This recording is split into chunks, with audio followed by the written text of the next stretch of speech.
I remember I was like, no, I don't want to do that. Like vintage is so much work. Yeah. I've got a career. I'm an interior designer. I'm going to, be on maternity leave for a couple of months and I'm going to go back to work. And then I don't know what came over me, and Matt and I think we were having a few glasses of wine one night, and I was like, I'm just going to start an Instagram account. Yeah. So we were coming up with Instagram names. Still seemed to work. Yes, I know. It was a very different landscape at that time. And so we were just coming up with a name, and it was like, I was like golden, in gold, and he was like, oh, it's all like, what about Engold? I was like, that sounds great, cool, yeah. Engold.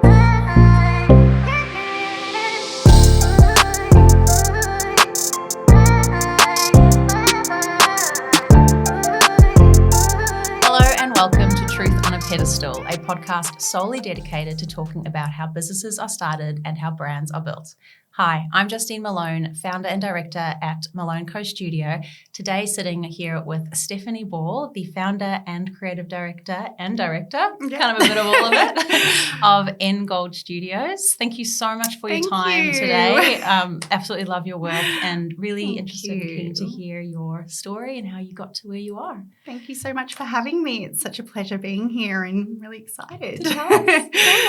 Well, I like to dive straight in. Sure. And we're going to go a little bit back to where you started, talk about your childhood and your journey in life, because I feel like that really does frame people and helps us understand how you got to where you are. So let's go all the way back, like I do with all everyone, and tell me a bit about you, your childhood. Where were you born, and a bit about your family dynamic. Sure. So my childhood, I grew up on the Mornington Peninsula in Mount Eliza, went to school in Mornington. My family dynamic is quite interesting. So my mum's Filipino, my dad's from Austria. So it's a kind of a collision of two different worlds, two very different cultures. And I was born in Australia. So I guess the three of us were all quite different in a way. But I was very influenced by both cultures in my house. How did they meet? I think they met in Vanuatu. Yeah. So both travellers, and were, going through life and through the world, and found each other, and then ended up settling down in Australia. So I have a half brother on my dad's side, and I'm the only child from both of my parents. Yeah. But I grew up across the road from two girls that I call my sisters, because ever since we were really little, we said we were sisters, and their mum was very, very close to my mum. And so it sounds really complicated. No, and when I say to people like, oh, my sister's, like, oh, your sisters, I'm like, yeah, but not my, like when they ask like, oh, is it on your mum's side? I'm like, it's hard to explain, but they're my sisters. Yeah. So I'm very lucky to have two adopted sisters, because otherwise it would have just been little old me.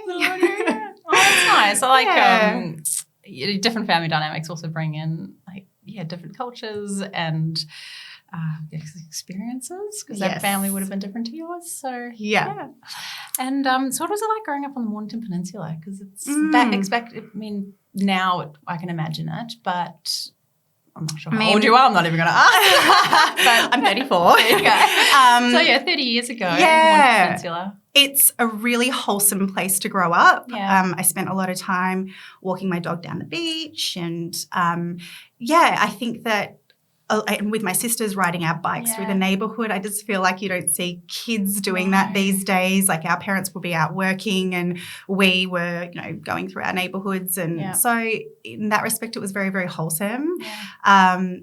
I guess for me it was a little different because I had two parents that had migrated to Australia. So I was a little bit different. Like I looked different. I had a different culture at home. The food we ate was a bit different. Yeah. And so, I think it was it took me a while to really accept and be proud of my heritage, which is kind of where Engold came in and reconnected me to that later on in life. But, it was a bit of a journey, because when I grew up, as I was growing up, I was very different. Did you feel like you have to hide it? A little bit. I really wanted to be like my friends. You know, my last name was different, and, you know, my hair color was different. My mum had an accent. My dad had an accent. And I just wanted to, you know, when you're a child, you're already feeling quite vulnerable and trying to find your place in the world. And when everything in your family dynamic is different to your friends, all of your friends' house, you just want to fit in. You don't want to stand out for those things. So, that I think I remember like wishing that I would lived in America because it felt like it was very multicultural there and I wouldn't stand out. Yeah, well, the Mornington Peninsula as well, 30 years ago, would have been more disconnected from Melbourne. Yeah, so absolutely. I think you could only drive up the pretty much. Like there's not really there wasn't the freeways that there are now. No, so it wasn't. I feel it's not a lot more connected now. When we thought of the city, it was like, the city. We're going to the city.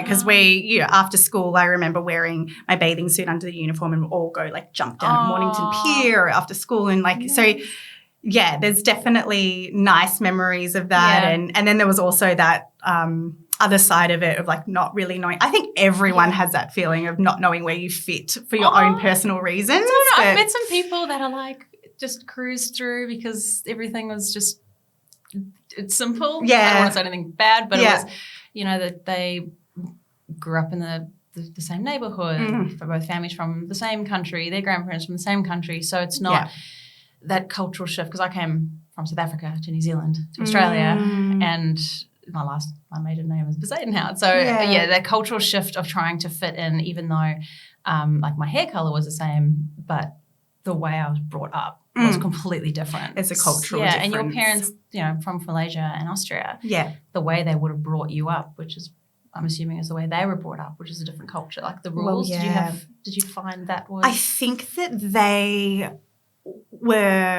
they didn't understand a lot of things. So like when we wanted to go hang out at the shopping centre when we were teenagers, my parents were like, why would you do that? It's like, we don't understand why is that something that's fun. Didn't get that. They're like, we didn't have shopping centres. It's like I don't get it. And so it felt from like a parent-child dynamic, like I was a little bit misunderstood, but I think also that's probably comes with the generation thing. But they definitely, my dad was very, he really was focused on making sure that I had that connection with my Austrian heritage. Nice. My mum also with the Philippines, like it was like always remembering my family back at home because she comes from a very humble, wholesome background. My family are all farmers over there, so I live in rural areas, and it was interesting now that I've come full circle because she always had that narrative to remember your family back in the Philippines. Like if I didn't want to finish my food on plates, like you've got starving cousins back in the Philippines and it might be the same in South Africa. And we never threw things away. It was like everything could be sent back. So that was definitely instilled in me. But it was never something that I took on board to consciously do in my career or my future path. But I think that narrative, it must have stuck with me because it's definitely paved the way for my business. So it's quite nice to reflect on how much of an influence that has. Yeah, I mean, even though you didn't come from the farms in the Philippines, being brought up by your mum, like knowing that instilled something that's your business. Yes, yeah. Well, growing up in Mornington, what were the schools like there? If you already kind of felt out of place, but did you find yourself in school or a subject that started to lead towards where you are today? When I was in high school, I was definitely drawn to the creative path. But interestingly, I was also quite interested in business. I didn't do anything that was. I didn't really enjoy anything too academic. It was definitely more of the creative side. Biological science. No, I wasn't doing anything like that. But business studies was probably creative. People underestimate that to be smart in business, you have to be creative with what you do Well, in exactly. a different sense, but you have to brainstorm. Yeah, There's no right or wrong or yes or no. You have to have vision as well, an imagination and a vision. And so maybe that's where that resonated with me. Yeah. And I did enjoy like English studies, creative writing.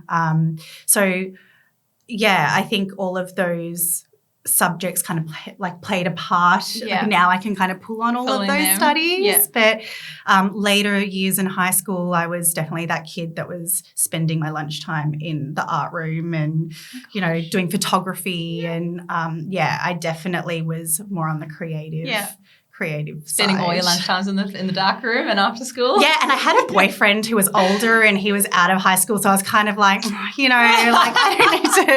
don't need to be hanging out. So I just went to the art room. Yeah, So that's good. Yeah. So was there like was your art teacher or any of the teachers? Did they?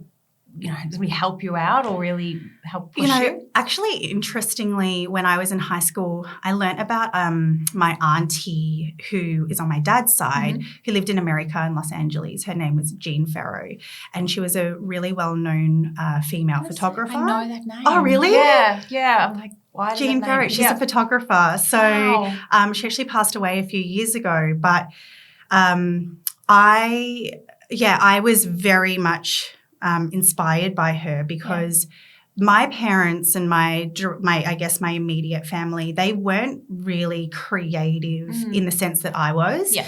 So I was like, where do I fit like in this family? Yeah. Where am I getting this from? And then I found out about my Auntie Jean and I was like, that's it. Like that's where I'm getting it from. And so I felt really inspired to pursue Did you even meet photography. Yeah. I ended up living in America for 6 years. So my husband's American and so I would go and have lunch with my Auntie Jean and she would tell me wild stories because she did photography in the music industry. So she was best known for portraits she would take of David Bowie and Ringo Starr. And like I went to Byron Blues and Roots one year and I came back to LA and I said Iggy Pop had headlined and she goes, I remember having lunch with Iggy Pop. He picked me up in his limo and we ate sandwiches and drove around LA. And I'm like, of course, of course he did. Sunday afternoon. She just had, and she's in this documentary that she was photographed by Helmut Newton as well. So super inspirational and having someone like my auntie doing that was a big influence on me, I think. It showed you that it's like a pathway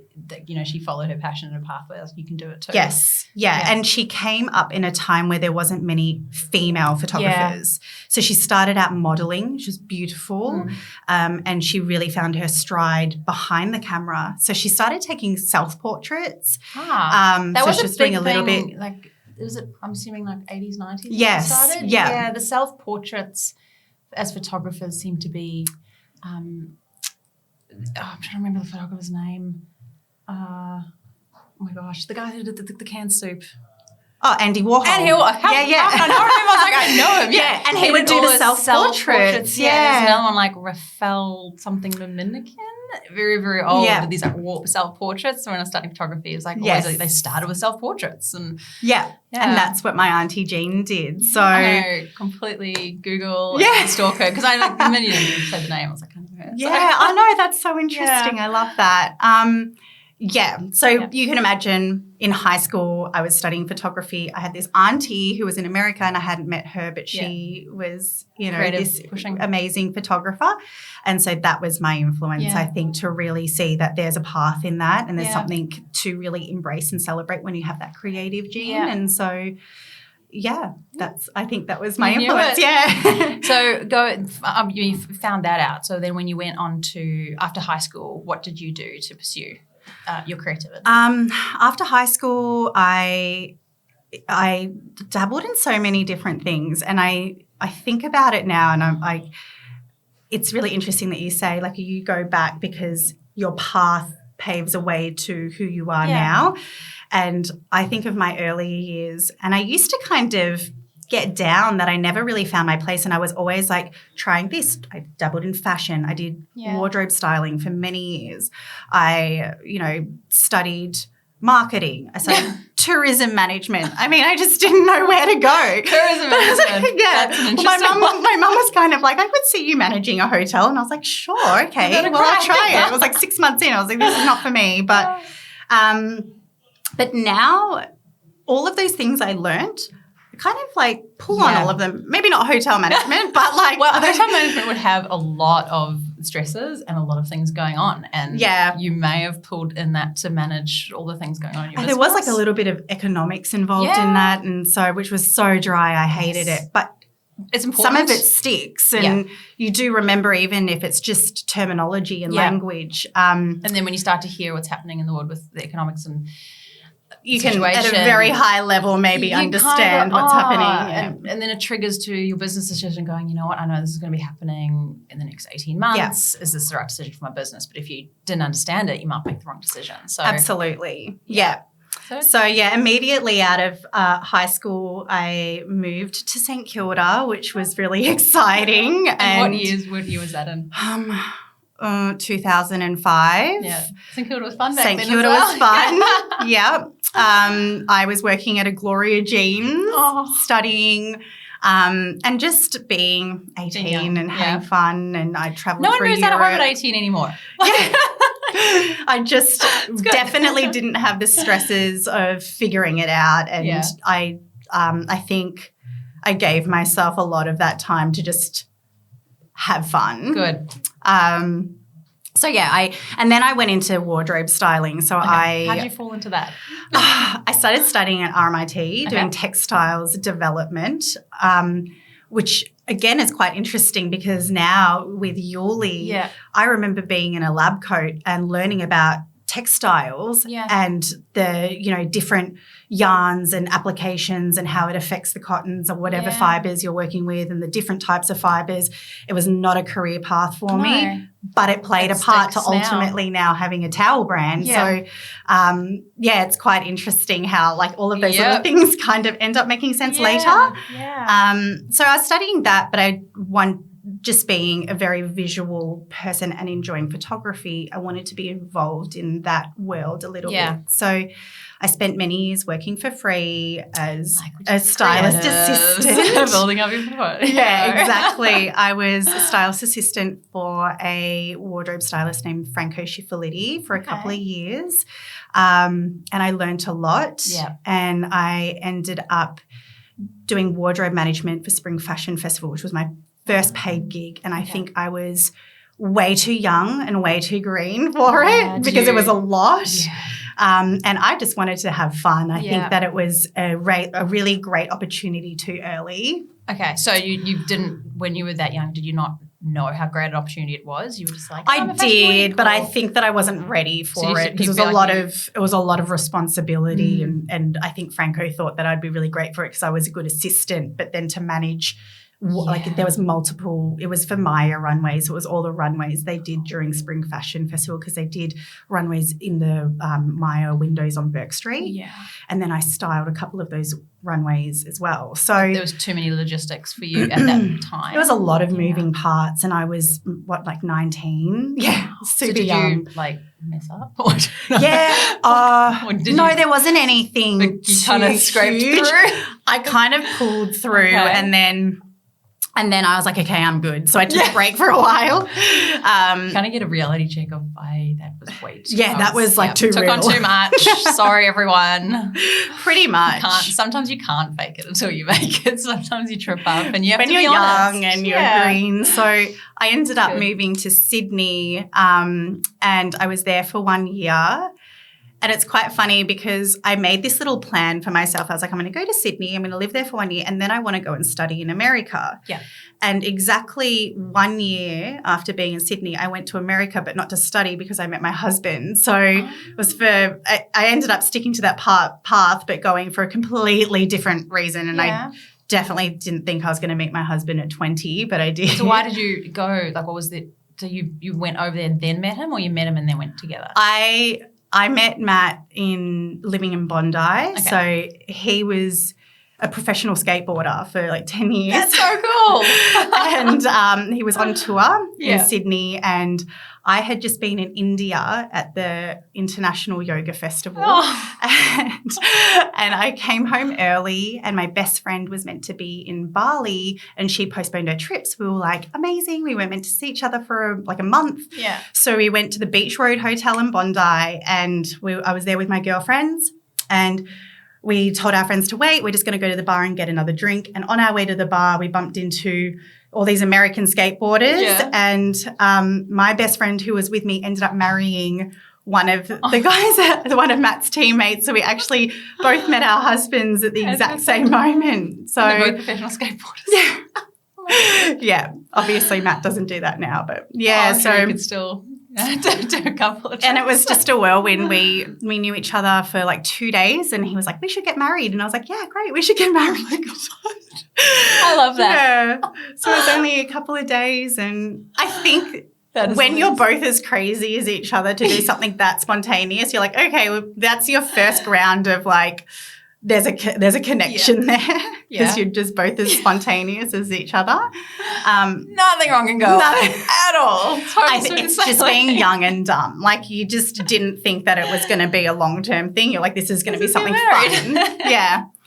So 6 months later, I, saved up all my money and we went to America and we got married in Vegas. And which do you remember it was name? Viva Las Vegas Wedding Chapel by Elvis. I wish we had a photo. Yeah, I know. Send me a photo, like put it up on the video. I know. I can see if I can pull one up in the archives. We'll get a photo. And I just remember the funniest part to me was that the usual Elvis had called in sick. So it was like the owner's son who had to do it. And he was so off it. He was just like, you could tell he didn't want to be at work that day. That's the best wedding story I've heard. And there was, because Matt was skating at the time, there was a lot of people there. And I actually had 10 of my friends fly over and my mum came over for it because she was trying to stop me. Of course, she was like, I don't want you to do this, but if I can't convince you not to do it, I'm going to come over. And there's a picture of her just drinking champagne in the back of the chapel because that's just what is happening. They could always get divorced, right? Yeah. But luckily it worked out. Yeah. So you were in America. Is that when you met your auntie or? Yeah. So I ended up, we had, exchanged a couple of letters or something like that over the years. But I ended up meeting her face to face when I had moved to LA. Yeah. And that was really nice. And it meant like a lot to me. It's like meeting someone that you really idolize and look up to. Did it sort of remind you and bring you back to who you are, like wanting to do something creative?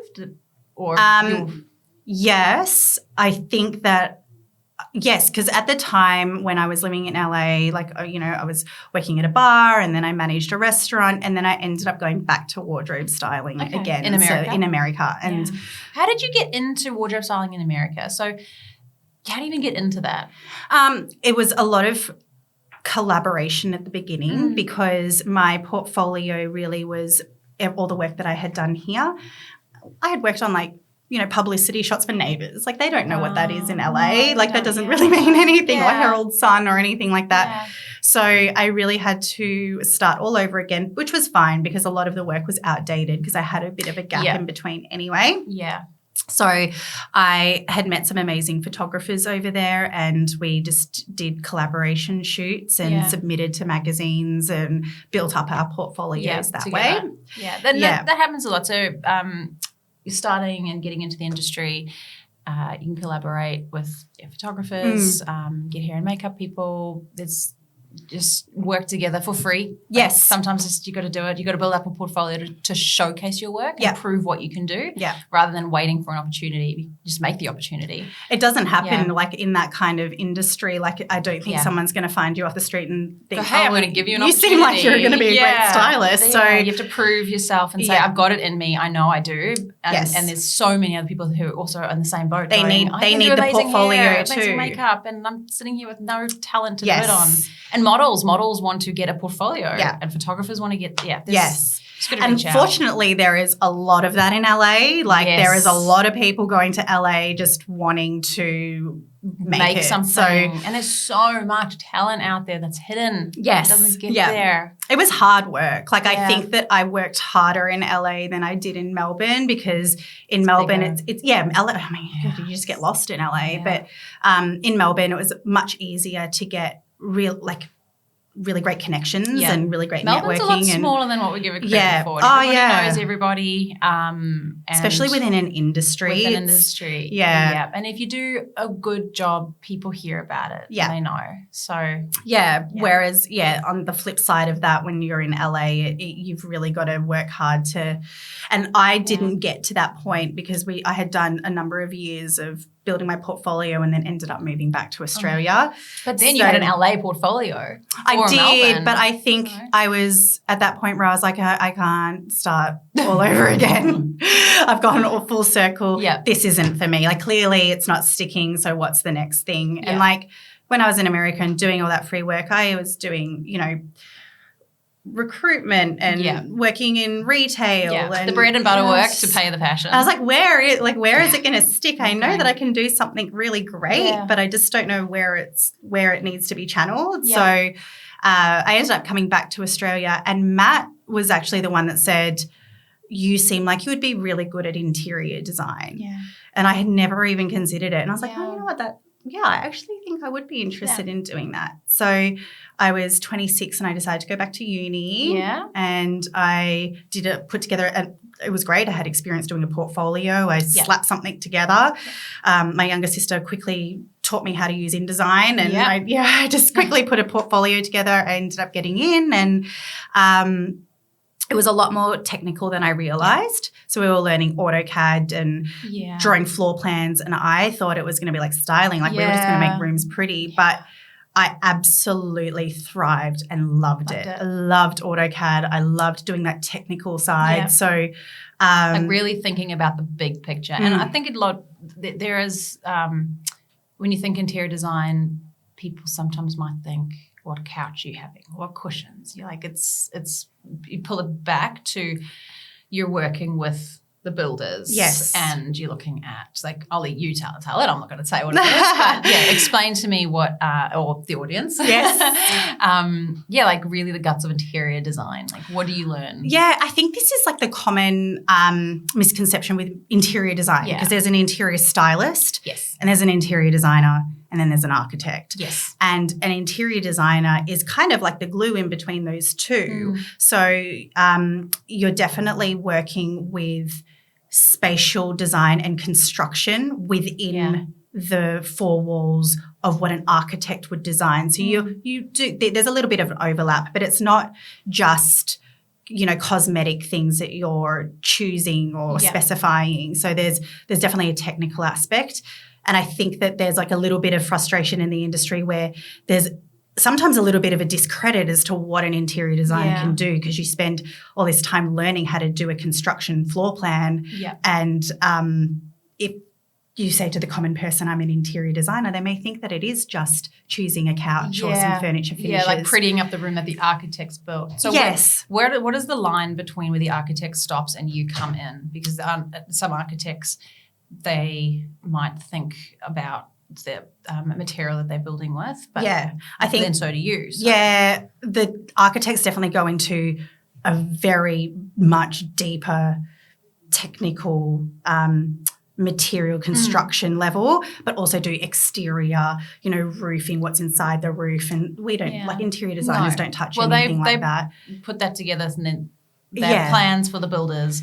And then interior designer it depends on the project, how much of an interior designer will be able to spec where a wall or door goes or, a ceiling height in a certain area. So there is that little bit of so you can push the architects so it's a little bit of a collab. Yeah, but it depends on the project. So I never worked in residential. I was a commercial designer. And so which is interesting because I was always doing commercial wardrobe styling as well. So you knew the industry and how. Yeah, I think that I'm definitely more – I never wanted to do personal wardrobe styling for people. I didn't want to tell someone what they should wear. I think everyone's personal style is any day what I should wear. No. I love your help. I think everyone should have their own reflection of who they are. So I definitely work on more of a commercial level. I like to have public workspaces, or, we did head offices and cafes and things like that. And on the styling side of things, I enjoyed doing like magazine editorial and telling a story. Yes. So I think that's where I kind of learnt that I did enjoy doing that, as opposed to like someone's home. Like that's so personal, and so I didn't want to go into residential at all. Unless it was like, would you look at a massive home that's not really homely home? It's more like 10-bedroom mansion. I never did, and I'm not doing interior design anymore. But I was working for a construction company just before I started in Gold. And I was doing office workspaces. So, that's definitely where I felt more comfortable. Yeah. So you finished uni with studying interior design. How long did that take? 3 years, I think, 2 years. And just working associate degree on the side with the jobs, all the things. I think my experience doing wardrobe styling, I was like, while I was studying, I was like, I need to get as much experience and a portfolio so that when I graduate, I can pull out of the floodgates and I can get a job because it's very competitive. So while I was studying, I was interning. So I did an internship with, it was then called Gababe, it's Georgia Ezra. Interior design firm, and she's still to this day one of my good friends. And we've got she taught you a lot. Yeah, she taught me a lot, and we've got a great friendship now, and we speak regularly. And so, it was really nice to kind of have that understanding. And she does residential, so that was nice to kind of understand where I wanted to go when I came out of uni. And then I ended up getting a job as soon as I had graduated uni. So you interned with her, but you didn't work with her? No, I didn't end up. I think I may have, sorry, my terrible memory. I did for a little bit, and then I actually ended up working for a furniture showroom for a little while. And she says, I don't remember saying this, maybe I do, but she says that I had said it at one point in time that I really wanted to go into furniture, and like, how cool would it be to design furniture? And I had totally forgotten that I'd ever even said that, and she had brought it to my attention not that long ago, and I was like, I forgot that I said that. Because it wasn't something I consciously pursued. It really fell into tourism my lap. Management, design, audio stylist. I think that when you're a creative person, it's you just need to I want to be creative. What do I do? All the things. Do you ever get told that you do too much? All the time. Matt tells me all the time. You're like, just leave me alone. Yeah, like, geez, slow down. Just slow down. But what I learned is that you just need to surround yourself with people who match your pace. Yes. That's really crucial. Yeah. I don't know if you find it, but if you're surrounded yourself with people who are telling you to slow down or a lot slower, you almost start to feel bad. Like, I definitely had that experience, being told to slow down. But I'm, with my businesses, there's so much that we can do, and there's like definitely like a hunger. And so I learned that I just need to find the people that have that vision and share that hunger, because I don't need to slow down. I just need to have people that are on the same page and support it and understand it. And like thrive in it and like cheer me on and encourage me and are right there with me doing it. Yeah. That's been a really valuable thing to learn. That's really, I like that bit of advice. Actually, personally for myself. Do you get told to slow down? Every now and then on a Sunday afternoon, you're like, I'm just going to sit down on the couch. And I'm like, I'm asleep now. Right, come back. I get it. Or you sit down, you're like, okay, I'm just going to relax, and then all of a sudden you're like answering emails, or you're doing, and then you're up and you have another idea. It's different. As soon as things are quiet, you've got another brainwave, and you're like, oh, I just had another idea. And you can be.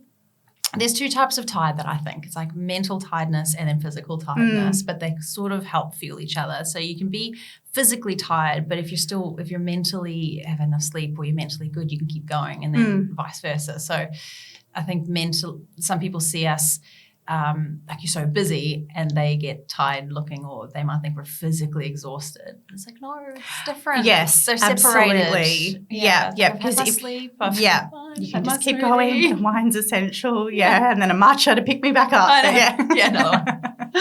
Yeah. Oh, I love it. Yeah. So you interned, you found your first jobs. We're starting to lead into how Engold came to life. So take me through like a few steps to get to the beginning. It was just so accidental. Yeah. And that's what's so different between Engold and Yuli, because Yuli is definitely had an intentional, as well. Is more intentional. But Engold is my baby and my heart and soul. They both are, but they both started in very different ways. So I didn't start it with a business plan or any kind of trajectory of what I wanted it to be, or a plan on how to execute anything. So like I did with Yuli, but with Engold, I was on maternity leave from my first job out of uni. I'd been working there for about a year, and then got pregnant with my daughter Daisy and had her, and I was just at home.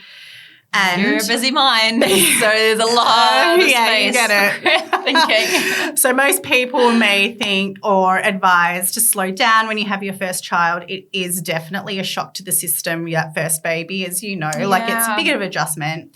But I was sitting at home and thinking, oh, my God, I'm just like so sick of all my furniture. I'm going to redecorate everything. Yeah. So I started to, Facebook Marketplace, sell, buy. I was finding that there was a bit of a gap in the market where I was trying to find something that was, pieces that were really unique and had character, but they weren't tens of thousands of dollars. Yeah. I didn't want the pieces on the other end of the spectrum where it was flat packed and I potentially would get over it in a year. And then So I was trying to find that in between and I wasn't finding anything. So then I started to go to the vintage side of things, which was quite comfortable for me because while I was in America, I at one point had a little Etsy vintage store where I was like buying and selling like vintage Harley t-shirts. Yeah. And so that kind of so just adding that and the vintage store. And then there was that vintage store that I did in America on Etsy. So and then that kind of yeah. And so I was just buying and selling, or actually no, I was just buying furniture for my house. Yeah. And my girlfriend Sarah, I remember being on the phone to her and she was like, you should like start an Instagram account because you're finding really cool stuff. Yeah. And I had a tiny 2-bedroom little cottage in Parkdale by the beach. It was really nice, but it was not a furniture showroom. No. So I like small houses. It was small. I'm a fan of small spaces. It was small. It was perfect for my baby, my husband and me. And so vintage is so much work. Yeah. I've got a career. I'm an interior designer. I'm going to be on maternity leave for a couple of months and I'm going to go back to work. And then I don't know what came over me and Matt and I think we were having a few glasses of wine one night and I was like, I'm just going to start an Instagram account. Yeah. So we're coming up with Instagram names. Still seemed to work. Yes, I know. It was a very different landscape at that time. And so we were just coming up with a name and it was like, I was like Golden, Engold. And he was like, oh, that's all like, what about Engold? I was like, that sounds great. Cool. Yeah. Engold, done. And then I made the logo and like, none of the logo now, it's like, lines on the circle. But if you look really closely, I don't know if I fixed it up, but the lines aren't perfectly spaced because I'll fix up your logo for you. Just send me the EPS or the AR file and I'll just clean it up for you and you can continue with that. Because it was just slapped together. I was like, this is not going to be something that I'm going to be. It's just something that I'm doing. Exactly. Hobby. Little side hustle. But it ended up like really gaining legs and it really started to get quite busy and it was great, but it was so much work. So I used to jump in the car and drive all around Victoria with Daisy in the back.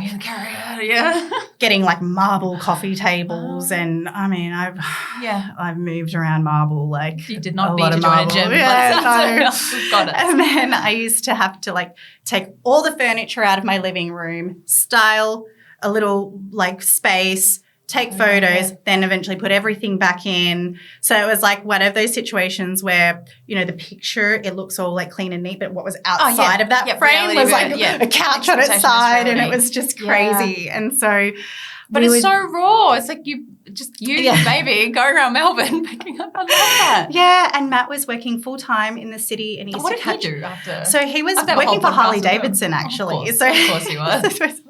Yeah, he's a cool super guy. cool. Yeah, he's cool. He's definitely way cooler than me. But so he was working at Harley in the city, and he would have to catch the train all the way back home. He would quickly say hi to Daisy, load up our Kia Sportage. Oh, I've got a Kia Sportage. There you go. Can't just the Kia. You can deliver furniture in a Kia Sportage. I love my Kia. He would load up the Kia and then go back up to the city, deliver furniture. Aww. Or he has like a big Ford F100. He likes to say that Engold started because of the Ford. No. But excuse me, the Kia. The Kia can take a lot. It really can. It can. Personal proof here. Yeah. Get a lot in that Kia. Well, his version of how Engold started was it all started because of his Ford F100, because the day he went to go pick it up, I was like, oh, hey, I bought these 5 armchairs in Diamond Creek. Oh, yeah. Can you go get them? And that was like the beginning of it all. And I ended up, I think I bought them for $50. That was like the first Engold purchase. Wow. And I sold them all for like $250. And so Did people know that you were the first, that they were the first? No, I don't know if I could even, I don't know who they are, but. Well, thank you, note. Yes. You were my first. Thank you. Thank you. Yeah. And so then we had like a little bit of cash, and I was like, oh, okay. And so then I bought a little bit more furniture, and then, made a little bit more cash. So you started from scratch, like From scratch. There was nothing. There was and there was no foresight to what we would want to grow it into. Yeah. So, but there was a lot of hard work. So there was, if you can imagine, like Matt was having to go and pick up solid marble dining tables or couches or things like that, outside of his full-time job. Yeah. And so he was driving all around Victoria, picking up, delivering. So he was very, very much involved in those days. But he could see that, like, we were making a little bit of cash and it was like fun. It was like a thrill. Yeah. And so we did that for quite some time. What else are you going to do? Go home and watch TV? What else can we possibly deliver a marble table, make some cash. Yeah, pretty much. We would, just hustling. Yeah. And then I ended up going back to work for a couple of months, and then we realized, you know what, like I was only back at work a couple of days a week, so we were like, I think Engold could actually carry us out. So you said it started gaining traction, so on Instagram, because that was the main thing. Did it go viral, or was it just Melbourne traction? Oh, it was interstate for sure. Oh, okay. Yeah, so it was Australia-wide, but mainly in Melbourne in the early days. The engagement was because you had to comment on the post. You had to comment sold, and the first person who commented bought the piece. Yeah. And so there was this anticipation for people like watching. Yeah, we're watching.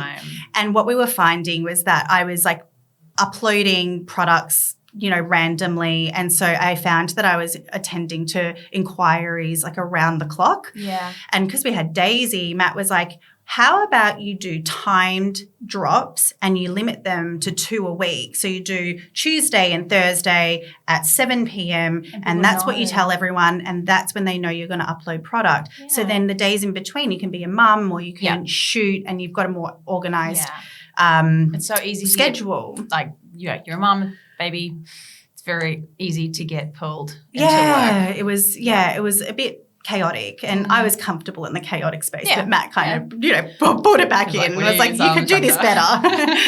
So I ended up doing the timed drops, and that actually, I think, really helped with the engagement, the anticipation. We did sneak peeks in our stories, and so it really, we had a very engaged Instagram account which grew it, and it was at a time when there wasn't many. There was I think a handful of vintage resellers on Instagram. Yeah. Now it's really flourished and there's so many, but at the time there was really only 4 Australia-wide. So you got the head start. Yeah, not really knowing what we were doing though. We didn't know that we were onto anything. It was just, we were just doing what we were doing. And even though there's so many more, because you were one of the first and the biggest, you kind of have that OG about it. The respect that you do it well. Oh, thank you. But so we ended up. I think there was a point in time where I was like, okay, vintage is vintage, and it's a lot of work. You've got to find one piece, shoot it, edit the photos. It doesn't run out, but it kind of does. It does. You just didn't have a depth of inventory. So it was kind of like you start at square one and then you go all over And the again. cost of vintage has gone up significantly to a premium price sometimes. Yes. So you don't, where's the room for the margins? I think at the time, like you could still buy secondhand furniture for really cheap on Marketplace. $100 for that, and then you could resell it for a really good price. Yeah. My first car, I think if I kept it now, it was a 1969 Morris, and if I had to sell it, I sold it for $800. If I kept it, it would be like $50. Oh my God. I'd be like, yeah, great. That's what Matt keeps telling me about his F100. Don't it's sell, sitting in this, like, it doesn't drive. He's like, it's an investment. That is your investment. Sit on it. Yeah, I understand that. So, I ended up thinking like, okay, I want to start my own furniture range. So that's where the kind of light bulb moment was, where I was like, I need to have a depth in inventory. Yeah. And what a lot of people don't realize is that in the early days, I had actually designed a rattan collection and it was getting made in Indonesia, and it was like bed heads. And when was that? This was a year into Engold. So this would have been 2019. Yeah. Okay. I think, yeah. So you were collecting all the vintage, and then I thought I wanted to do our own collection. And so I had designed a couple of pieces that were, had a vintage vibe about them, but, a bit more contemporary. I put like all of my savings, which was like $4,000 into this collection. And it was like what I was banking on. And it was delayed and this, and it was just like, that was my first taste of manufacturing. Was like up and down, and it was like, and then it came and it was all wrong. It was nothing that I had designed. I couldn't sell it.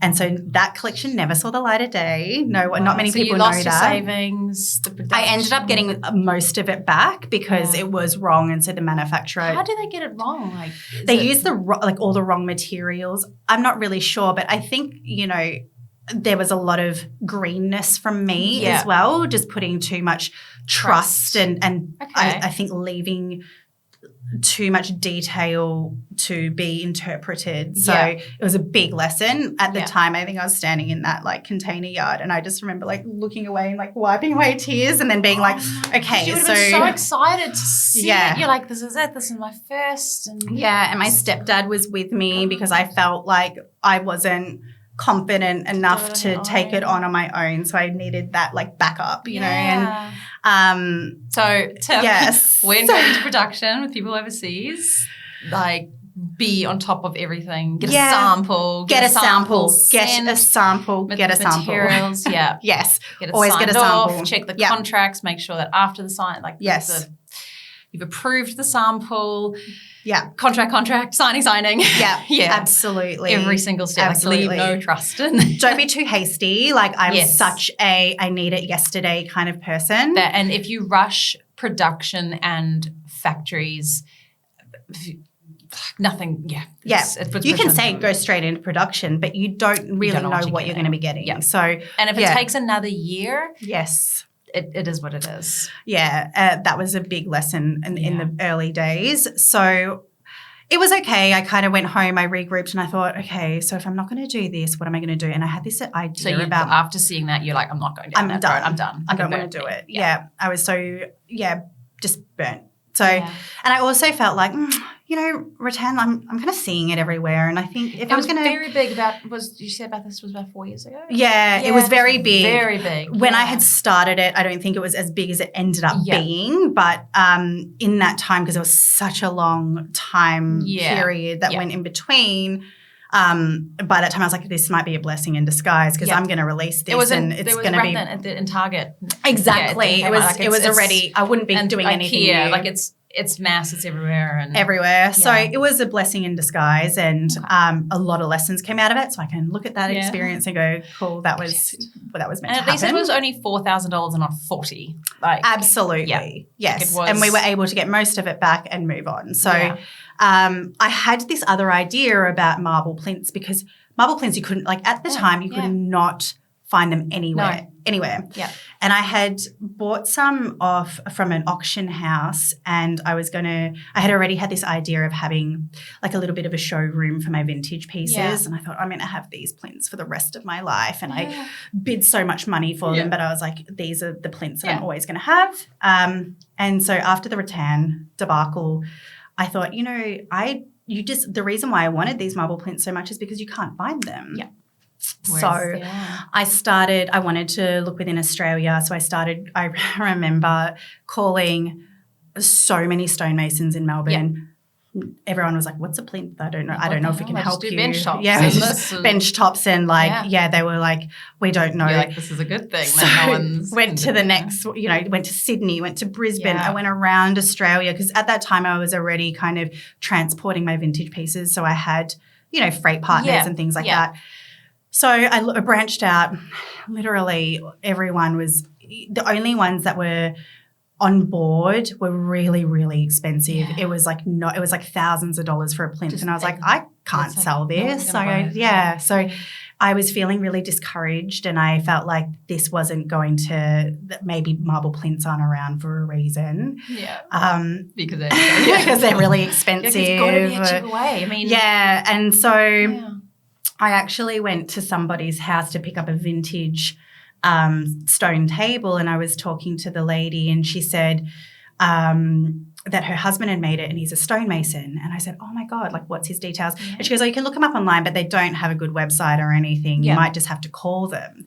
So I called them and I spoke to the owner, and he was so on board. He loved the idea. Yeah. And he said, well, actually – a cheaper way of making the marble plinths but using really beautiful stone is if we use offcuts. So come down and we'll have a look at I've got all this marble here, all these slabs. And what's an offcut for that? So it's probably it could be it depends. It depends on how big the slab was and how much they have left over. Some of them will be you're like, I could do something with this. Yeah. So I'll make a coaster. A tiny one. I designed my plinths, and I made 3 standard sizes. They were 300 by 300, 500 high, 650, 900. That's still what our plinths are today. They haven't changed. And so you started small again? We did it was like a limited edition collection each time because you only had the offcuts. Yeah. And it was amazing. So we did our first collection. It sold out. We did another collection. Sold it again the same way as you sold you vintage. Were selling the vintage. Yeah. But then we were still in the same position because we only had 1 or 2 of that plinth, and then it was sold. Yeah. And I put in so much work. Did it look very different? I mean, it didn't really matter what you were selling because vintage is all different. So people were used to, you didn't have this like one vintage style. It was, I think the surroundings were like, you could tell it was an gold piece because we had in the early days we had the curtain in the background with a jute rug, and that's how you knew it was like the setting, and then the product itself was different. But stand out and people get excited. We had done your own product. Well, because you couldn't find it. I think there was like this moment where people were like, "Oh yeah, a marble plinth. That's a great idea." Yeah. Like, you can't find them around at the time. Yeah. And in those early days as well, when just going back to the vintage, I had started this introduction to fossil stone furniture as well. So Angold in the early days was already kind of being known for stone furniture of some kind. Yeah. And I was searching all over Australia for this fossil stone furniture. It's so unique. I hadn't seen anything like it, and I couldn't find any information about it anywhere because it was unique. I was trying to read about it. Yeah. I knew that it was known as Mactan stone in some regions, which is in the Philippines. Okay. But I wasn't sure if all of the stone was made in the Philippines or what it was. And one day I found a piece that was stamped with made in the Philippines. You're like, finally. So I, coming from Filipino heritage, I asked my mum about it. She's like, I don't know if that's Filipino. I've never seen it before. Yeah. So I ended up researching online, and I found Jerry, who's now my business partner, and he runs our manufacturing, and he has been doing it for over 30 years. Yeah. And I had shown him some of the pieces that I was selling secondhand. And I said, do you know anything about these pieces? Do you, have you made them? Yeah. And he said, oh, yeah, I have made those pieces.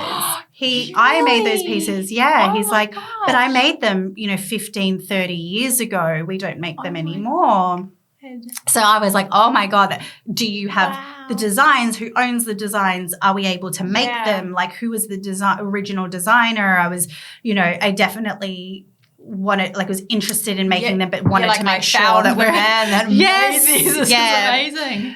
So he had the original drawings, and so we pulled them out of the archives. And do you have them framed somewhere? Yeah, because that's so special. It's really special, yeah. And we also think about how beautiful the story is, because that's where we came full circle, and this is where I always say End Gold was on its own path, and I was just along for the ride, and I was getting steered in what direction needed to. It's been a very intuitive process, and so Jerry, all the way back in the Philippines, and I ended up back in the Philippines. And I mean, it gets even crazier, because Jerry was explaining to me the history of this craft, because I was like, what is it? Because it seems like a lot of the people in the Philippines aren't even familiar with it. Yeah. He was explaining that it's a traditional Filipino craft. The stone is only found in Cebu, which is the island. It's not found anywhere else. It's always been made in the Philippines, because there was a lot of misconception in the early years that it may have been Italian or French or American, but because the brands that were on selling it, that got diluted. Yeah. And he had said before the global economic crisis, the island was just bustling with all of these factories, and it was a big export for them. Yeah, and over time, with that stone and this style of furniture, and over time, it became this big boom, a flash in the pan. It was a trend, and then you imagine the 80s and 90s, 80s and 90s, that Roman aesthetic stone, and then it died off, and everyone moved on to the next trend, but. What that meant for the workshops in Cebu is that they didn't have that livelihood anymore. And so all of the workshops started to close down. And then when the global economic crisis hit, they literally all shut down except for Jerry. And so Jerry was kind of just skimming the surface for 10 plus years. Waiting for you to come along and say. And he was kind of at the time he had 20 employees, and he says that he was like, I don't know why I'm holding on, but I am holding on because he just loved the craft so much. And so that's where we really connected, because I fell in love with this furniture without even knowing its connection to my heritage or knowing anything about it. It's interesting that how even you get pulled back to our heritage without even knowing. Realizing. Yeah. And so we ended up making our first shipment.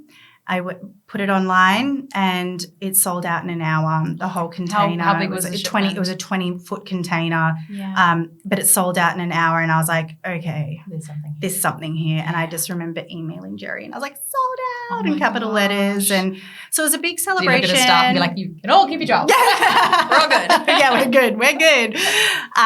It's exciting for them, because that's it filled them up again. So in the almost 4 years we've been working together, we've taken the workshop from what was 20 employees to 120 now. And what that means is, for a lot of those workshops that did close down, we're giving them their trade back. So they're now working with us, making End Gold furniture. Yeah. But there is this connection that we've done this all together. Yeah. We've brought it back to life. Yeah. We've reignited it together. Yeah. So it's not just End Gold, it's hiring somebody, all of our workers, it's all of our craftsmen.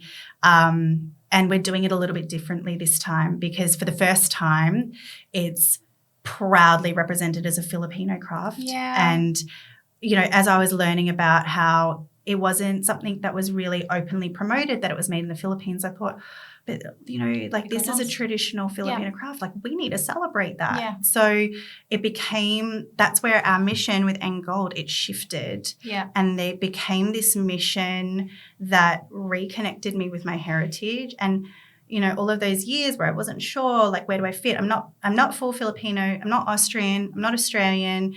I found my place and like really a pride in my cultural background.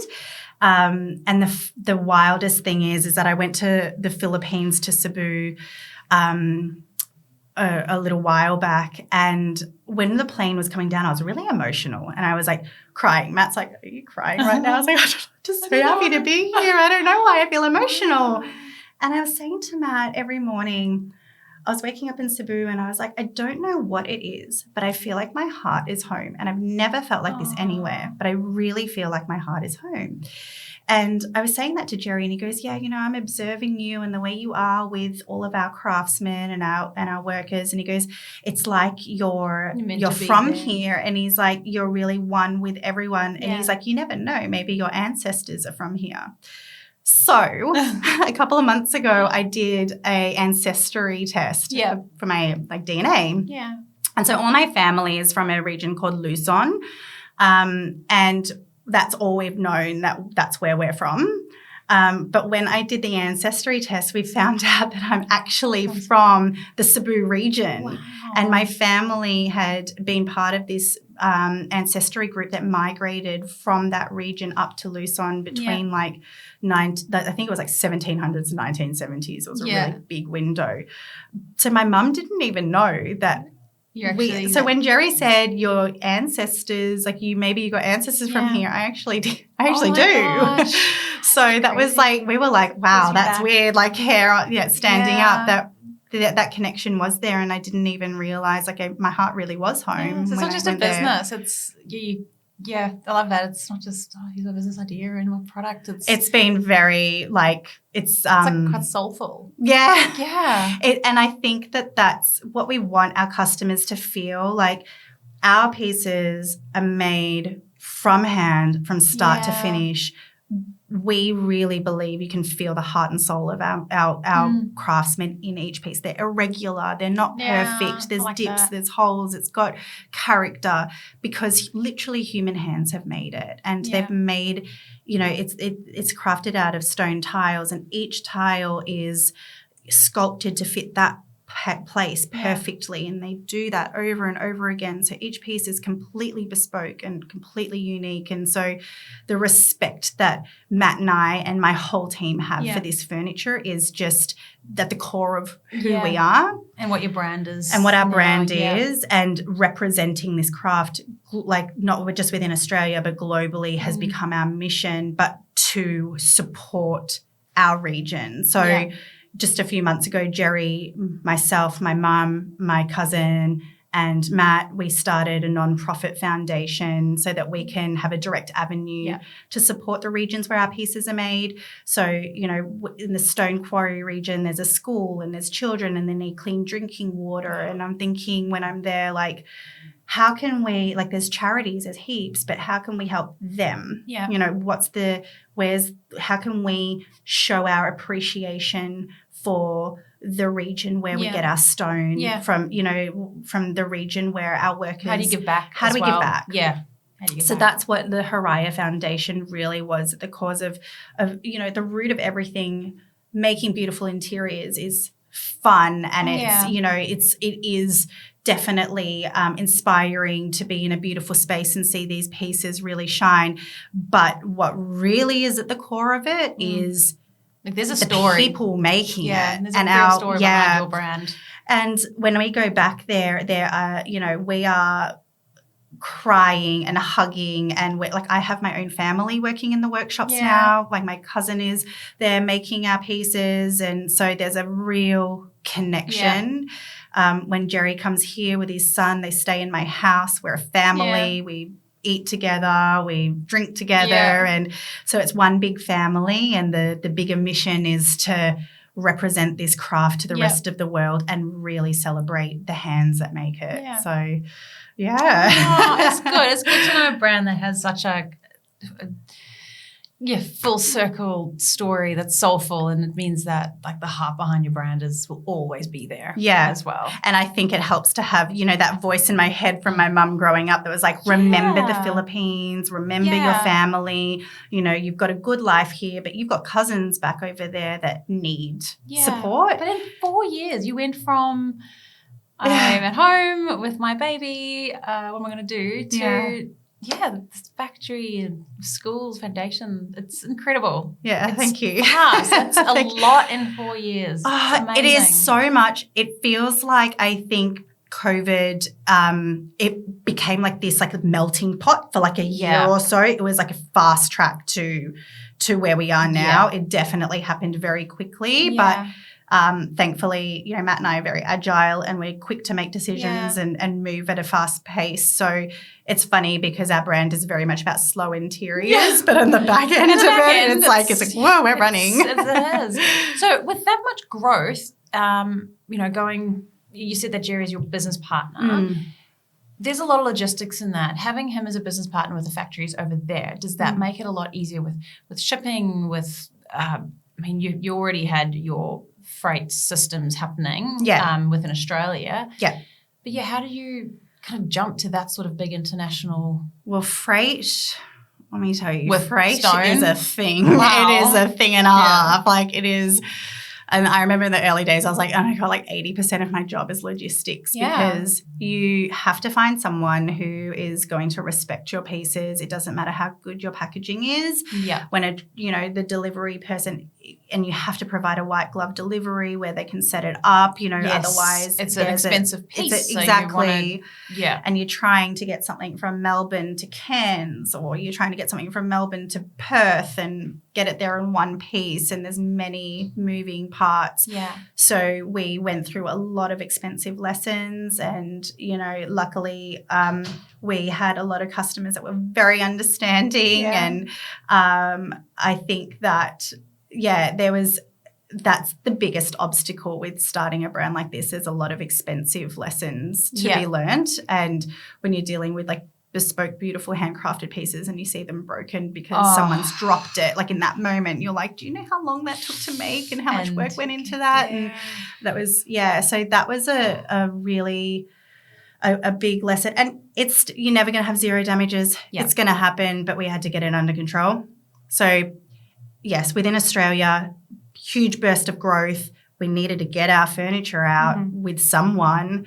And so learning the logistics of that was very, very challenging, And we took a lot of hits.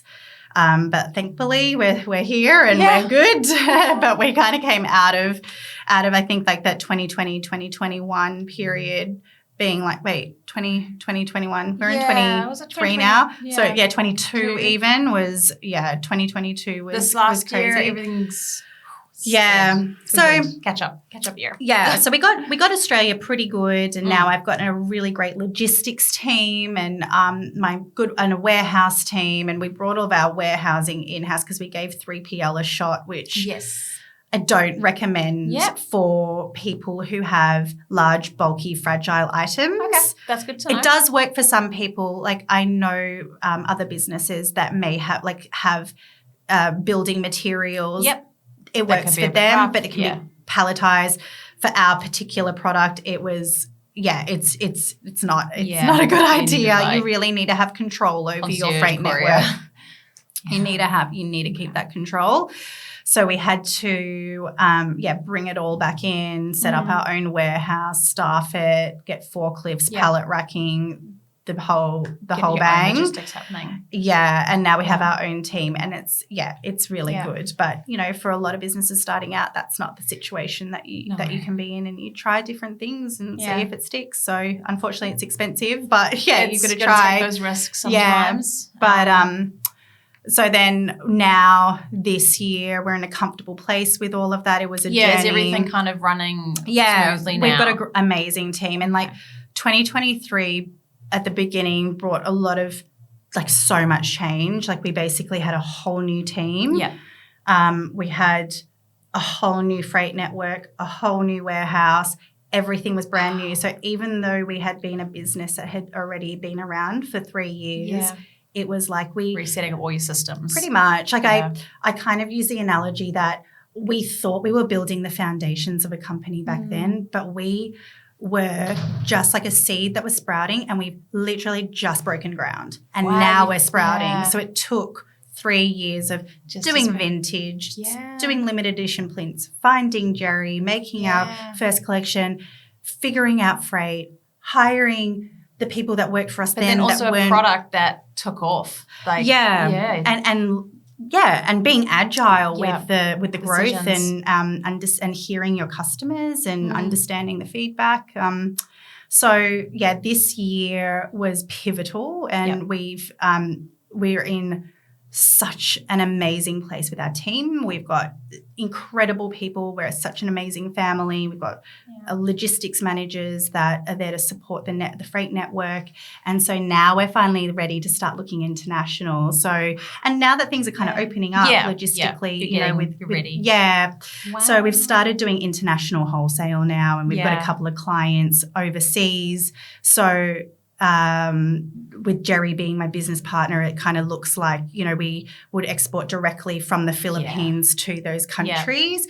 And we're in the infancy of that. So that's the new kind of journey for Engold. And we're going to go over there in January and start looking at warehousing and things like that. So there is, stay tuned. There's a bit of we've now got Australia goods. Now we're looking at your Philippines. Systems. And so now we know what we need to do. We've kind of got that experience under our belt of what's required for that kind of operation, so that we can set it up over there and it's supported. And that's good advice as well. So get it right as small as possible. Get it right here at home, your systems. Then go overseas rather than just keep jumping the gun and trying to get big too fast. The expense of a mistake. It could be detrimental. Would destroy a business. Exactly. Get it right, then grow.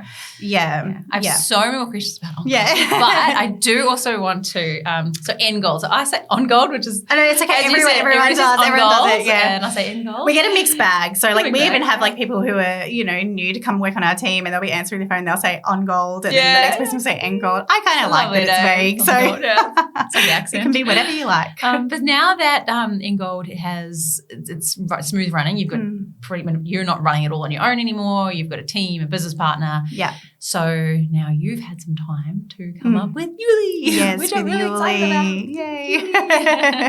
So tell me how Yuli came about.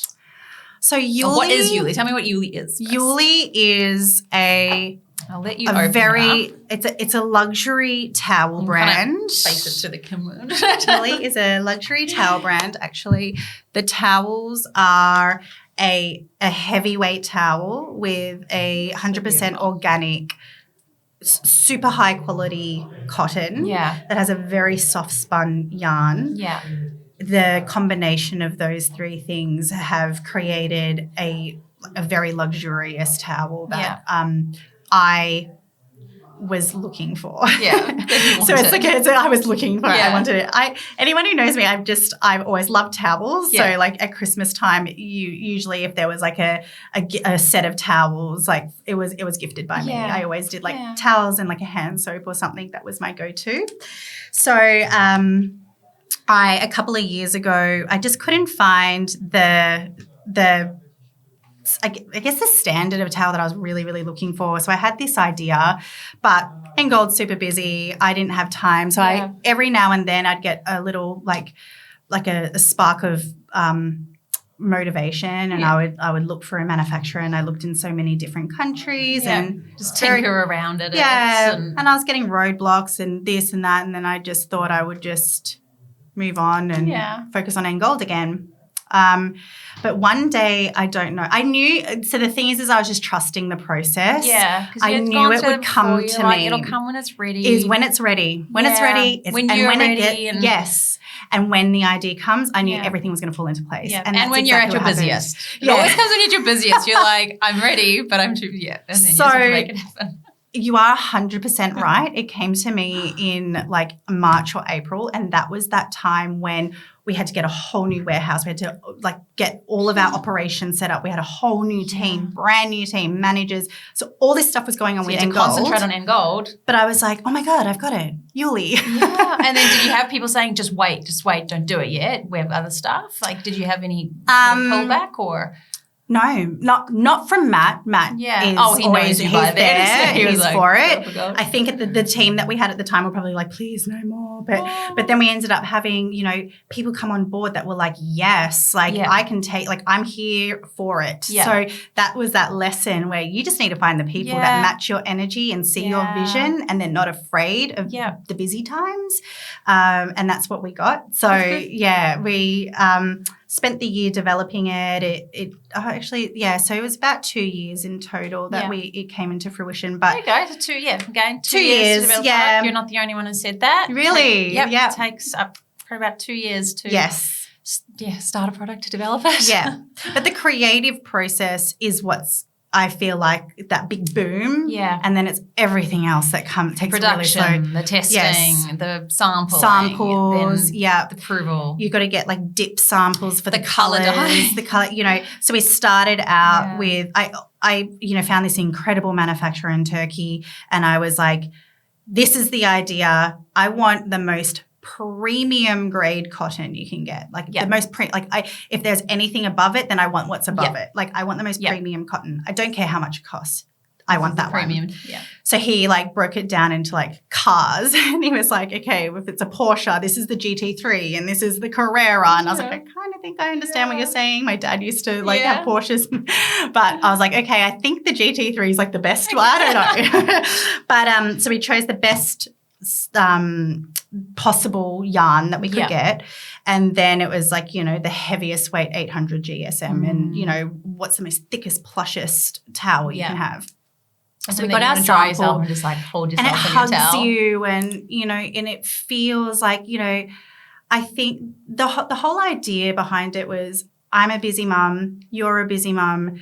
I love to have moments where I can pamper myself, and that's the only time. And so Yuli, yes, is about towels, but it's very much about bathing rituals. Yeah. And so it's about, I think it's, you know, not just being a parent, but people working from home, the couple of years that we've had, making a sanctuary within your own home. Looking after yourself in any tiny way you can. And just at where we're at with social media, technology, and being online, and there's just so much noise at you constantly. Yeah. You know, my phone's always getting emails and pings and this and that. And so, and then kids. So if I've got 5-10 minutes of my day where I can have silence, like I'm going to maximize that. Yeah. So it was like, I wanted to have this beautiful towel that I could feel like I'm at a 5-star luxury day spa, and I have candles going and I have the lights off and I've got a nice playlist playing, and it might only take 10 minutes, but it's resets. Yeah. And it is all that I need. Yeah. And so that was kind of the Yuli. Now we've got like our bathing rituals card, and we've got like a little playlist, and we step by step go through. Playlist. Yeah. So we've got like the bathing rituals, the Yuli bathing rituals, which is essentially just like my daily routine, but it's if it keeps you charged. It keeps me charged, but it's so funny because my daughter now, like sometimes like after I've, you know, had my moment, then the kids can come in the shower, and now Daisy, if the light's on, she's like, I don't like that. Like I want to have a relaxing shower, and she turns the lights off. She's 4. So she only likes to have like a shower with the lights off. She likes to have her relaxing time.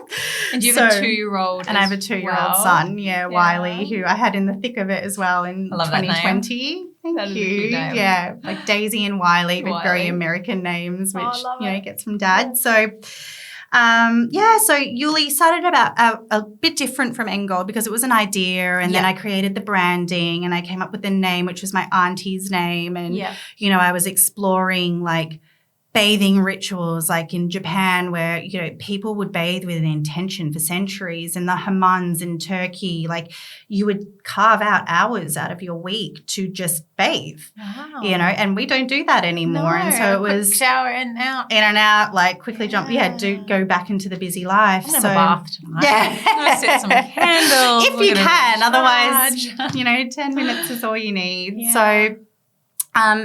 So that's how we created Yuli. It's just really about the lifestyle and just having that element of luxury. I think that everyone it's the idea as well. needs. So every brand has a reason, has a story, and you're not just going, oh, here's some nice towels. Like there's a reason. So it sounds like it'll come through all of your branding. Everything's quite like gentle and soft and Yeah. And it's all about like the sight and the smell and the sound. And so we've got so we created so we've got the signature scent. Yeah. So the dryer balls that we have a dropper bottle it's a very like deep, robust scent. So it's really, if you think like the day spas and Haman, so it's a neroli, patchouli, basil. Nice. And beautiful. You drop it on the dryer balls, and you can use these with your bed sheets or whatever you like, and it infuses your towels with that scent. So when you come out of the bath or the shower, it smells so like nice. When you're at the day spa and it's like all the senses are going and you just don't want to leave. So that's like all of these little products kind of support the bathing rituals. Gift as well. Yeah, it's a really beautiful gift idea. Thank you. And then these ones, and that's the spray. The spray. So you just spray that. If you want to kind of refresh your room or your towel, that's the spray. Yeah, that's beautiful. Thank you. Such a great idea. Such a good gift idea. And the quality is amazing. And this sort of aligns with the bathing in gold card as well. Yeah. With that slow life quality. Yes. Enjoying. So you are launching on the 1st of December. Yeah. So this podcast would have already been out. Yes. So Yuli has already launched. Yay. And we're doing worldwide shipping. And the greatest thing about towels is that they don't break, so I can like send them anywhere in the world. Yes, you can put them in a soft bag if need be. Yeah, but I was also like, I'm sure you would appreciate this from a branding perspective, but I was, doing a little bit of, reflection on the experience and, the whole end-to-end like branding for a towel experience and bathing rituals. And like when I was ordering towels online, they might just come in like a plastic bag or thrown into a box. And so I was very intentional to make sure that it was an experience from end to end. Yes. And so we have like our magnetic clasp boxes where, everything is neatly with the sleeve and it's well presented. So when you're opening it, you've got your nice cards and you already feel like you've got something special. It is. So branding is an experience and people buy feelings, not things, which I can say on repeat. Yeah. And from every single touch point. So it's from ordering online to your orders on its way email to the delivery, because every single connection that you have with a brand, you want to have the same feeling as well. Yeah. Like everything's luxury. Everything's about you.